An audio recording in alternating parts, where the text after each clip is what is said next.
It is Locked on Jazz for the 2nd of November already. Jazz getting ready for the Sacramento Kings. We'll look at that matchup a little bit, but bigger picture things. The Utah Jazz ball movement, non-existent. In fact, historically low.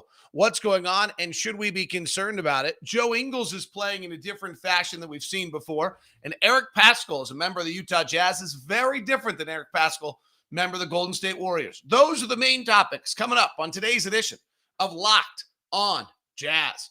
Pow.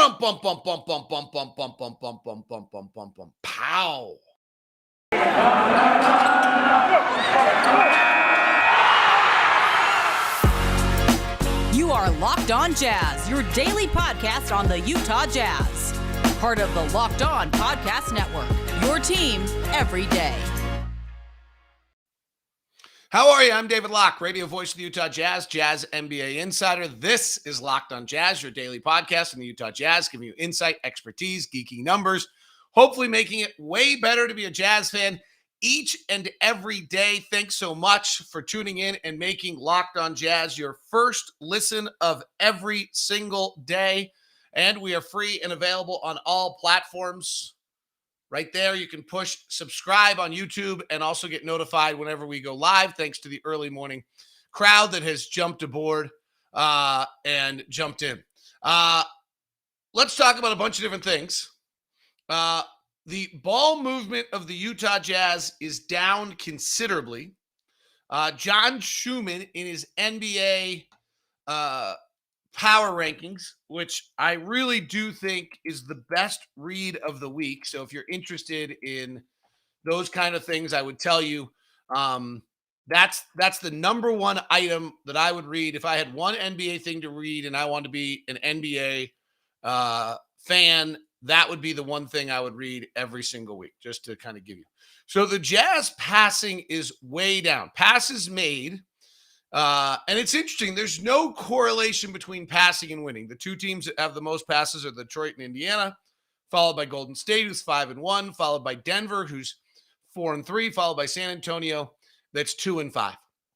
And I always like to look at the top six and bottom six and see if there's a trend. The top passing teams all throw about over 300 passes. This is where we used to be. This is more, to me, an interesting evolution of where the Jazz are as a team. And this year, we're throwing 256 passes a game, which is the fewest of any team in the NBA. We end up per game with potential assists of 44 potential assists a game, which ranks us about 22nd. Our actual assists per game is last in the league by 2 a game at 17, the Thunder at 19, the Dallas Mavericks are at 20. So we assist to pass percentage, we are near the bottom. So even when we are throwing passes, they are not yielding anything at a rate that's a little lower than the rest of the league. So let's discuss why and whether it matters. So the first reason why is that when we were a super high pass team, we weren't very good. We were trying to get the ball up the floor. We didn't have anybody who could go one-on-one. We didn't have players who could beat you, and we were trying to play what at the time Quinn referred to as advantage basketball. And advantage basketball was that you would make your guys would come down the floor and get off a pick and do this and move it and one guy to the next guy, and you just progressively get better shot as the possession went on. And that's when, we had Ricky Rubio, who couldn't beat anybody one-on-one and play that. And we had Jay Crowder, who couldn't beat anybody one-on-one. And we were playing Favors and Gobert at the same time. And we threw a lot of passes. In fact, if you go back to 15-16 season, we led the league at 352 passes a game. Then in 16-17, we went to 314 passes a game. 2017-18, we stayed around the same rate. We threw about 318. Then 18-19, we threw about 310. And then we switched our roster. Then we became an offensive team, and we went from 315 passes a game to 296. And then last year we went from 296 to about 290, but now we're all the way down to 256. So that seems a little surprising. So why? So first is talent. Second, I think, is that the concept of good enough got out there. So we used to play every possession was good to great. In other words, you're coming down the floor, you might have a good shot, but let's move it and get a great shot. And then last year, I thought we instituted what I would call, and really going in the bubble, we instituted good enough. That shot's good enough. And I think good enough is now meaning less ball movement. That if you have a good enough look, you're taking it. I would guess we are having more possessions with 0 or 1 pass than we've had in a little while. I don't know that that's bad. Frankly, what matters is your shot distribution and your shot quality. And our shot distribution right now is about as good as anyone in the NBA. If we go to cleaning the glass, which gives you just pure shot distribution in this, and we look at where we are in the league from a shooting and a shot distribution standpoint, we are currently taking the fourth most amount of shots at the rim at 36%, the second most amount of shots as threes at 44%. And we have the second best location effective field goal percentage of anyone in the NBA. The only team that's better is Houston, actually. Houston has an effective field goal percentage of 54.2 based on location, and we're at 53.9. So there are 3 teams in the league right now that are in the top 10 in both 3-point attempts and shots at the rim: Utah, Minnesota, and Golden State. And so we're getting really good looks, and we're last in the NBA in percentage of shots that are mid-range shots. We're only taking 3.2% of our shots as long twos. We take 16% in the floater range. We only take 19% shots overall. So if we got a little bit more rim shots, we'd be better than Houston. But overall, we're taking the fewest mid-range shots of any team in the league. So that's pretty good. If you look at quality of shots, there's that stat I used the other day, which was quantified shot quality. You've probably heard this from me a little bit. That's to tell you, where you're getting shots, whether they're open. We're getting the third best quantified shot quality of any team in the league. Only the Golden State Warriors and Minnesota Timberwolves are better. And so I'm not sure the lack of passing is actually that big a concern. And so why is it going on? So one is we have better talent who can just beat people. 2, we're playing faster. We're pushing it out. I think we're taking more one-pass possessions where the ball skips ahead and we shoot. 3 is, I think, these are thinks. 3, I think, is that we're seeing more switching defenses than we've ever seen before. And when teams switch us 1 through 5, your ball movement goes away. Our ball movement comes from when we play pick and roll, which we're so good at that no one is going to, at some point, people are not going to let us play it nearly as much as we used to. We were running 90, 95 picks a game. You're coming off a pick, getting in the lane. If you're not lobbing to Rudy, then you're pushing it to the wing guy. They rotate, you spin. It's running around the outside. It's that rhythm basketball. And all of a sudden you get your shot and you've thrown 6 or 7 passes. And that's a large part of it. And so I don't think that we're going to see that the same way, because I'm not sure that teams are going to allow us to run as many picks. Now, the fact is we're running about 100 picks per 100 possessions right now, which is the highest rate of anyone in the league. So while that is something I thought to be true, when I looked at the data, it doesn't necessarily back it up. So I'm not entirely sure why that is or what's taking place there. It also could be 1 or 2 players vastly impacting this.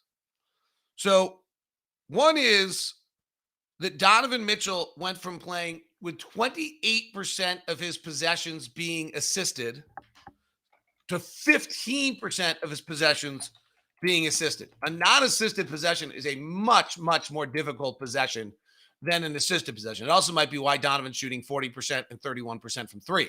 This, to me, might be the more concerning number here, that the teams are switching and suddenly Donovan feels the urgency to go one-on-one, and so we're getting less ball movement. But Donovan, percentage of field goals assisted on 2-point field goals is at 3%. It was at 15 last year, and the year prior was at 21. Percentage of 3-point assist field goals assisted. Last year was at 50%. This year is at 33. This one I would keep an eye on. This is leading to a lack of efficiency, and I think is worth digging into a little bit to try to figure out what's taking place there.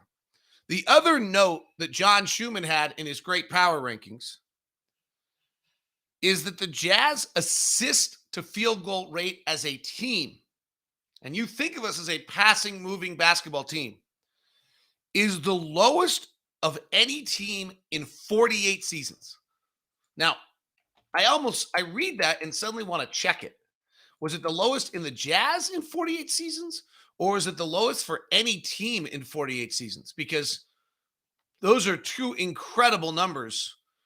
If it's the lowest of any team in 48 seasons, I always have a feeling on this, and that is I get nervous when you're at that level. I like teams that have a clear definition of how they play. I often will say, the last thing I want as a team was 18th in everything. I'd rather have a team that's 30th in something and second in something else, and then I at least know why they're doing what they're doing with a goal of and what they're trying to do.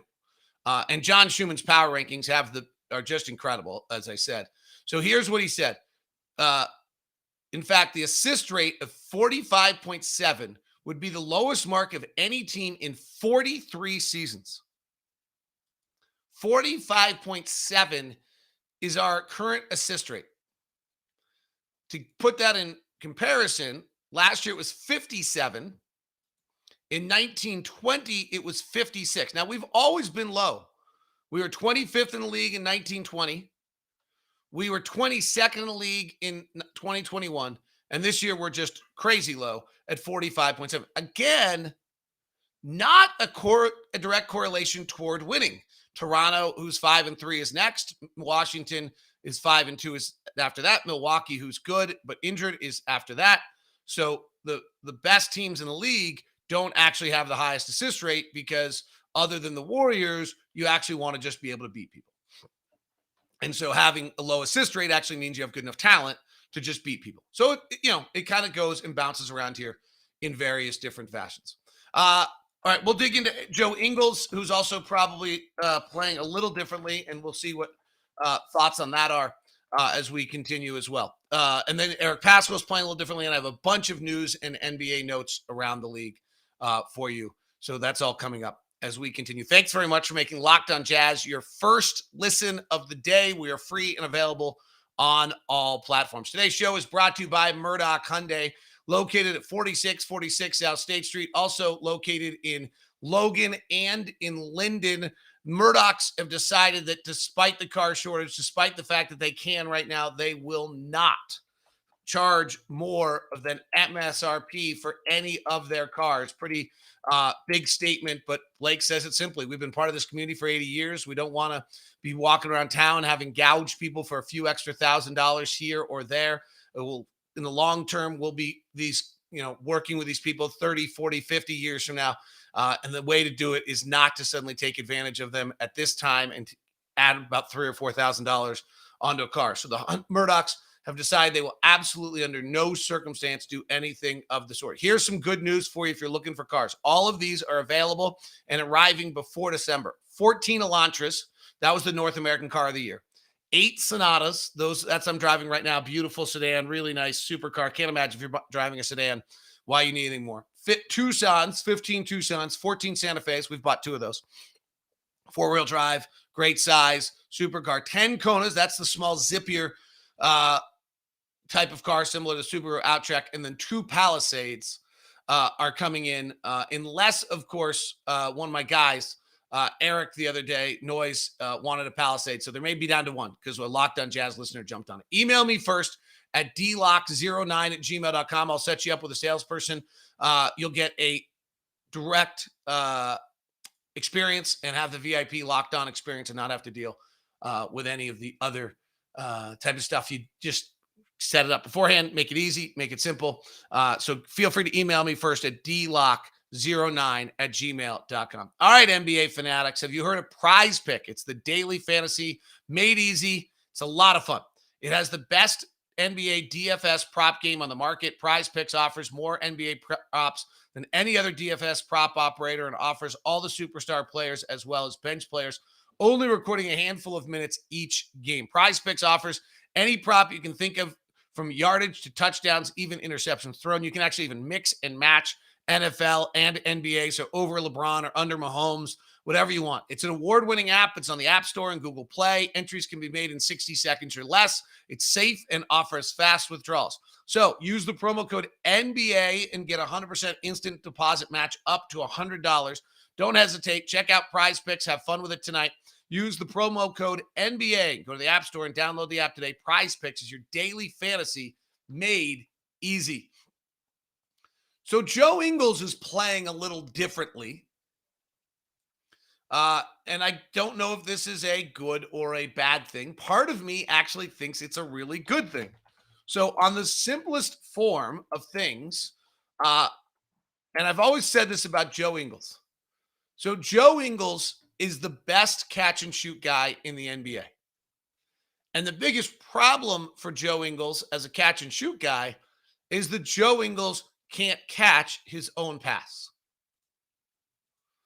That's, to me, when I look at it, that's a huge, that is to me, the most difficult thing. So far this year, Joe Ingles has taken 31 of his 36 shots as 3-point shots. 31 of 36 shots have been 3-point shots. So he is taking, his percentage is of 3-point shots he's taking, and he's making, by the way, 86% of his shots. It was really high last year. It was 72%, up from 64%, up from 60%. So this has been a trend. 73% of his 3-point field goals are assisted, which is the highest number it's been in 3 years. He had kind of begun to take that off the bounce 3 a bit more, and had, kind of added that into his routine and had become terrific at it. But so what is it? Is he playing less pick and roll? Is he just getting catch and shoot opportunities? Is he taking less off the bounce threes? Let's see what we can find. So the first one that's interesting is he's playing pick and roll at about a third of the amount of time as he played pick and roll a year ago. So he was playing pick and roll 22% of our pick and rolls, and we thought this might be coming. So and this might be why we have less ball movement. We've made a really big change here in the early going of the year. Last year, Donovan Mitchell played 28% of our pick and roll opportunities. This year, Donovan's playing 39%. Mike Conley is playing 24%, which is right on about what he did a year ago. And Joe Ingles is getting less pick and roll chances than he did a year ago. He's using 13% of our pick and roll, and last year was 22. Now, that number will increase as Mike Conley plays less games. That's part of why Joe's number is 22% were so big, is because Donovan and Mike didn't play at the end of the year, and so Joe got about every pick and roll. But Donovan's at 39 is definitely a change of how the Jazz are playing. And Donovan has been brilliant at the pick and roll right now. He's one of the best in the NBA at the pick and roll. And interestingly, Joe, who's such a great pick and roll player, has not been as good yet this year. He and Rudy have not clicked in, and he has not been his usual elite level pick and roll self that he's been. So first thing is maybe that's part of the reason. He's playing a little less pick and roll than he was before. The second reason might go back to switching defenses. So if you look at Joe's history as a shooter, we go back to 17, 18, 5 years ago, Joe was 4-1 catch and shoot. If he took 5.5 threes a game, 4 of them were catch and shoot, and 1 of them was off the bounce. And then he started doing a bunch of work with his coaches at the time. I think it was Zach Guthrie. And he started in 18, 19, it was still kind of the same thing, but now it's 4-2. So he added an extra 3, and it was an off the bounce 3 is what he added. Then in 1920 season, where the Jazz changed who they were offensively, he got to about even catch and shoot, even off the bounce. And he still shot 40%, which is insane because off the bounce 3 is so much of a harder shot, and his shot distribution had changed. And then last year, when he had just an insane season, I mean, really one of the great seasons of the year, he was again about even, and he was 49% on catch and shoot, and he was 42% on pull-up off the bounce 3s, which is amazing. One of the best in the NBA. This year, he's back to 5 threes a game, and it's 3.5 to 1.5. It's almost back to that other equation. He's still incredible. He's at 44% on pull-up 3s, which off the bounce, which is amazing. And he's at 48% catch and shoot. Again, elite shooter. You know, part of me loves the idea that Joe Ingles is a catch and shoot guy and not a pick and roll guy because he's just that good at it. And for me, that's where he's the more catch and shoot we can get Joe Ingles and opportunities with his feet set. It's a 1.5 point possession. It's as good as it gets, and it's so valuable. And it's not talked about as valuable as it is. It's the Kyle Korver Atlanta Hawks 60-win team that nobody understood. It's the Utah Jazz last year when Joe had that same season. If you can get 5 to 8 threes a game out of Joe at 45%, it's really hard to beat you. I mean, it's single-handedly as important as any player on the roster. So part of me kind of loves this. It's interesting. Again, though, I think it might stem back to the same thing. Lack of ball movement, you would think, gives him less catch and shoot threes, but if the reason for the lack of ball movement is more switching defenses, the switching defenses mean that Joe doesn't get to play as much pick and roll. If everyone's switching, Joe's not one who just goes and beats you off the dribble, and so therefore Joe, if they're switching the pick, and now Joe's stymied having to go one-on-one, then he's moving it, and he's probably not getting the off-the-bounce 3. Where he's getting off-the-bounce 3 is he comes out the pick with Rudy, they drop down, and he comes up and pulls up and is able to, make some really big plays. And from there is, off the bounce 3s. That's, those are the things that make him the most impressive as a player, is that he comes off that bounce. You're worried, you go under because you're worried about Rudy's roll, and you're trying to hold up Rudy's roll, and boom, Joe's nailing it. And that's where the off the bounce 3 is coming from, usually in his pick and roll. It may now be coming in transition where he's dribbling into a 3 and getting it instead of doing it off the pick and roll because they're switching so many times. So I think these things are all interrelated, and it means that everyone's getting a little bit of a different look and different things than you'd anticipate in a season. Special hello to a bunch of people. Bryce got the win this morning. Is the first hello. Ray was right after that. Hello from Brigham in Atlanta. We'll be there. You come into the game. To Jurgis in Greece, special hello to you. Andrew, hello. Mitchell in Australia, special hello. Love the international audience as well. Blake, hello. From Luxembourg, JJ, special hello to you as well. Another hello from France to someone whose name I have no chance of pronouncing. Giselle, I think. I can't actually even tell what the letters are on that. It looks funky. G-E, yeah, maybe. So special hello to everybody of doing of jumping into our early chat today on the program. Eric Paschall, and then I had a bunch of NBA notes, but maybe they'll wait. And we haven't even got into the Sacramento Kings matchup who are playing. So I could wait on Paschall, but I think people want to talk about him. I should probably give you a little bit what's going on in Sacramento. The big story in Sacramento is De'Aaron Fox. We'll touch on that, get you previewed for that, as well as talk about Eric here in just a second as we continue on Locked On Jazz today. Thanks very much for making us our first listen of the day. Make sure you listen to Locked On Fantasy Basketball with Josh Lloyd for your second listen of the day. Today's show is brought to you by betonline.ag. What are the lines out there for you? You get a 50% welcome bonus with the promo code Locked On if you're going to get into all the games. On the NFL end, the Colts are a 10.5-point favorite over the Jets for the Thursday night game. In the NBA, today's games, we've got the Jazz are a 9-point favorite over the Sacramento Kings. Wow, first game back from a road trip with another road trip coming. Kings a little feisty. I'm not sure I see that. Lakers are a 10-point favorite over the Rockets. Suns are an 11-point favorite over the Pelicans. Wow, what a mess. Jake Madison was upset calling everyone liars yesterday on his program at Locked On Pelicans. Heat -2.5 against Dallas, and Milwaukee's -4 against Detroit, despite being short-handed. Christmas Day line, Jazz still a 5.5-point favorite over the Dallas Mavericks. They have the Christmas Day lines up. NBA futures, you can jump on the championship. Brooklyn, Lakers, Warriors, Bucks, Jazz is the five. The order that they have it right now at betonline.ag for championship, and for our Western Conference championship, it's Lakers, Warriors, Jazz. Though the Jazz and the Warriors are now evened up at +375 to win the West. All at betonline.ag. Make sure you go use the promo code Locked On to get a 50% welcome back. Cha-ching is the sound of another sale at Shopify, the all-in-one commerce platform to start, run, and grow your business. In case you don't know, Shopify is a complete commerce platform that lets you start, grow, and manage a business.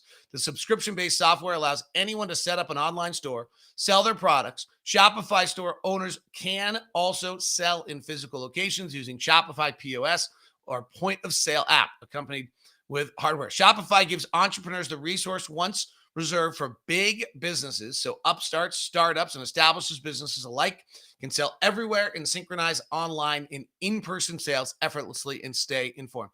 Scaling your business is a journey of endless possibility, and Shopify helps you make your entrepreneurial dreams come true. Shopify powers 1.7 million businesses from first sale to full scale, reaching customers online across social networks with an ever-growing suite of channel integration apps, including Facebook, Instagram, TikTok, Pinterest, and more. Go to shopify.com/LockedOnNBA, all lowercase. That's shopify.com/LockedOnNBA for a free 14-day trial and get full access to Shopify's suite of features. Grow your business with Shopify today. Go to shopify.com/LockedOnNBA. That's shopify.com/LockedOnNBA.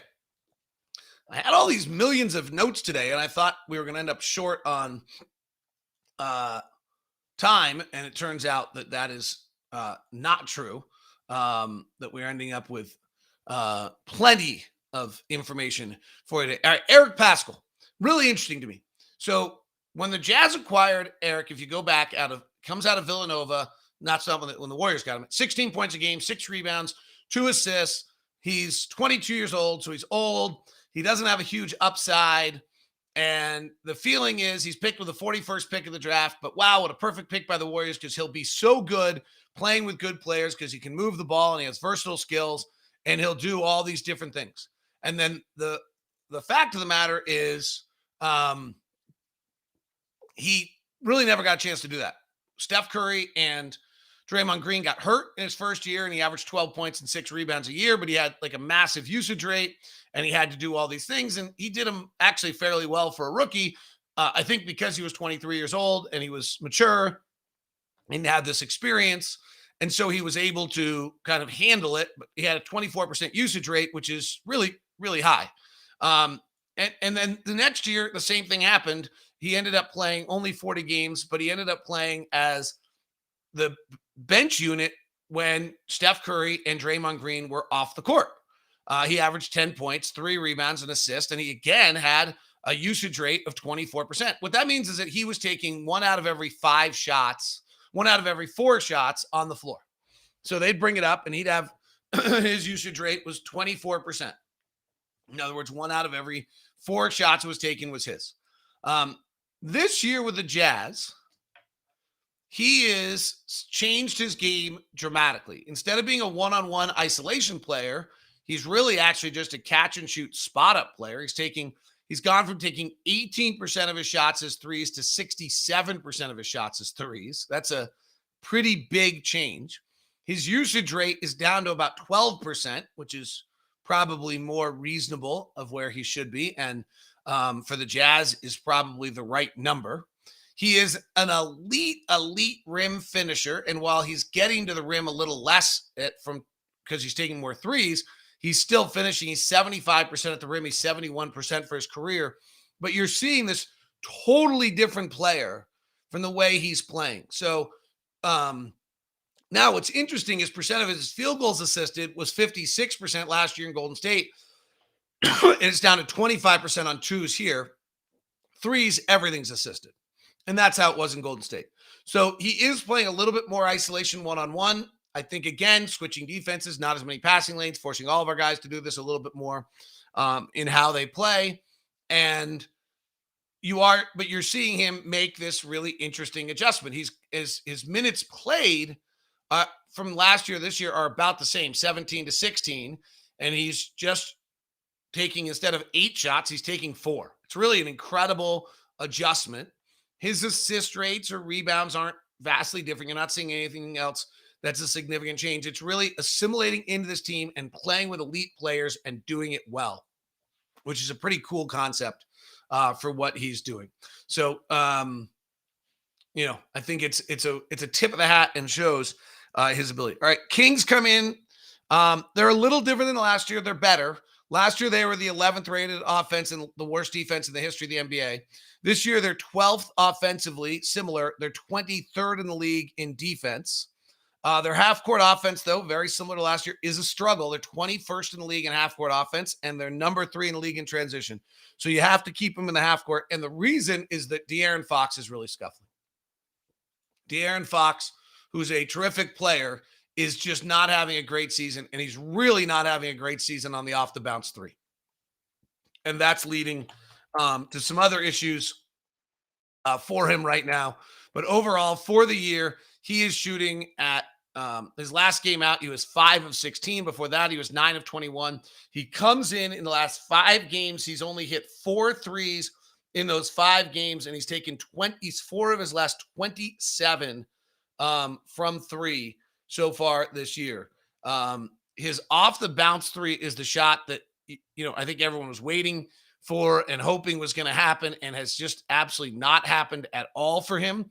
And that makes a fairly significant impact on him. The tracking numbers on his off the bounce 3 this year. Last, I have not updated for today, so let me check it because I want to make sure I didn't miss one. But he was about 1 of 17 earlier. He's 1 of 19 now on off the bounce 3s on the season. He's only his effective field goal percentage is only 40% for the season. He's only shooting 38% overall. He's shooting 17% from 3. Buddy Hield's playing well. Harrison Barnes is playing out of his head. And they've got a lot of talent, Tyrese Halliburton. So they're going to run at us. And if we're slow early, we could end up on the backside of this one in a hurry and have to fight our way back. Thanks for everybody for jumping in today.